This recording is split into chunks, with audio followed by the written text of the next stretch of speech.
Hello friends, welcome back to my YouTube channel.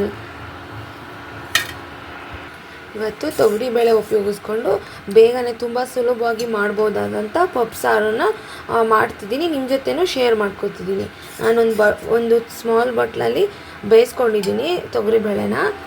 Tomato ಹಣ್ಣು 3 ತೊಗೊಂಡಿದ್ದೀನಿ, ಈರುಳ್ಳಿ 2, ಹಸಿರು ಮೆಣಸಿನ್ಕಾಯಿ, ಕೊತ್ತಂಬರಿ ಸೊಪ್ಪು, ಕಾಯಿ ತುರಿ, ಸಾಂಬಾರು ಪುಡಿ ಮತ್ತು ಜೀರಿಗೆ 3 ಸ್ಪೂನಷ್ಟು ತೊಗೊಂಡಿದ್ದೀನಿ. ತುಂಬ ಈಸಿಯಾಗಿ ಕ್ವಿಕ್ಕಾಗಿ ಬೇಗನೆ ಆಗುತ್ತೆ. ಬನ್ನಿ ಮಾಡೋಣ. ಫಸ್ಟ್ 2 ಸ್ಪೂನಷ್ಟು ಆಯಿಲ್ ಹಾಕ್ಕೊತಿದ್ದೀನಿ. ಆರೋಗ್ಯಕರವಾದಂತಹ ಇದು ಎಲ್ಲರೂ ಸಹ ಮಾಡ್ಕೊಬೋದು, ಬೇಗನೆ ಆಗುತ್ತೆ. 5 ನಿಮಿಷ ಅನ್ನೋಷ್ಟರಲ್ಲಿ ರೆಡಿ ಆಗುತ್ತೆ. ಈರುಳ್ಳಿ, ಹಸಿಮೆಣಸಿನಕಾಯಿ,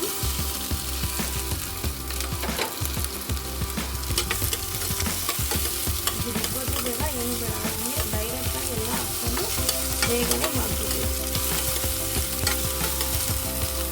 ನೆಕ್ಸ್ಟ್ ಜೀರಿಗೆ ಒಂದು 3 ಸ್ಪೂನಷ್ಟು ತೊಗೊಂಡಿದ್ದೀನಿ.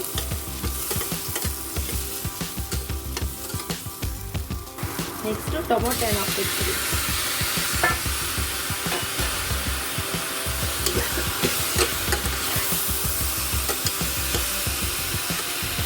ಇದು ಚೆನ್ನಾಗಿ ಫ್ರೈ ಆಗಬೇಕು. ಟೊಮೆಟೊ ಹಣ್ಣು ಸಹ ಒಂದು 5 ನಿಮಿಷ ಹಂಗೆ ಬಿಡೋಣ. ಟೊಮೊಟೊ ಹಣ್ಣೆಲ್ಲ ಮಾಗಿದೆ. ಇವಾಗ ಕಾಯಿ ತುರಿ ಹಾಕ್ತಿದ್ದೀನಿ.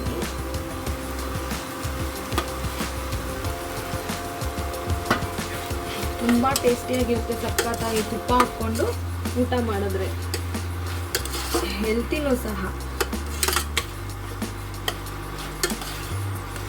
1-2 ನಿಮಿಷ ಕಾಯೆಲ್ಲ ಫ್ರೈ ಆದಮೇಲೆ ಸಾಂಬಾರು ಪುಡಿ ಹಾಕ್ಕೊತೀನಿ. ನಾನು ಖಾರದ ಪುಡಿ ಹಾಕ್ಕೊಂತಿಲ್ಲ, ಬರೀ ಇದು ಧನಿಯಾ ಸಾಂಬಾರು ಪುಡಿ. ಇದೊಂದು 2 ನಿಮಿಷ ಫ್ರೈ ಆಗಿ ನೆಕ್ಸ್ಟ್ ಇದನ್ನ ಬೇಳೆ ಬೇಯಿಸ್ಕೊಂಡಿರೋದು ಹಾಕ್ಕೊತೀನಿ.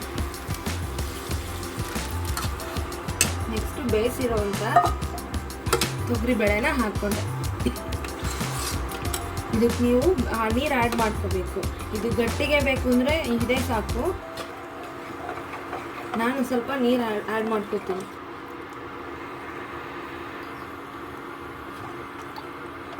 ನಾನು ಬಿಸಿನೀರನ್ನ ಹಾಕ್ಕೊತಿದ್ದೀನಿ.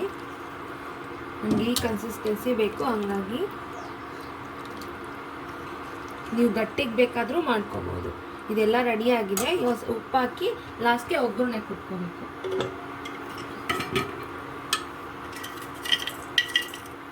ನಾನು ಆಗಲೇ ಸ್ವಲ್ಪ ಉಪ್ಪು ಸೇರಿಸಿದ್ದೆ.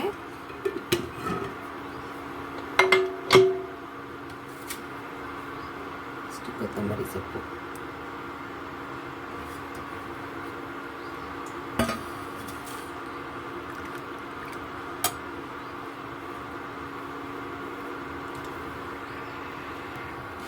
ಇದಾಗಿದೆ. ಇವಾಗ ಒಗ್ಗರಣೆ ಕೊಡ್ತೀನಿ.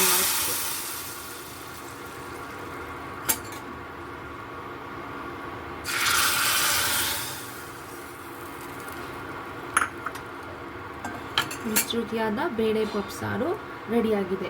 ನೀವು ಮನೆಯಲ್ಲಿ ಮಾಡಿ ಹೇಗಿತ್ತು ಅಂತ ತಿಳಿಸಿ. Thank you. See you next video. Thank you for watching my channel.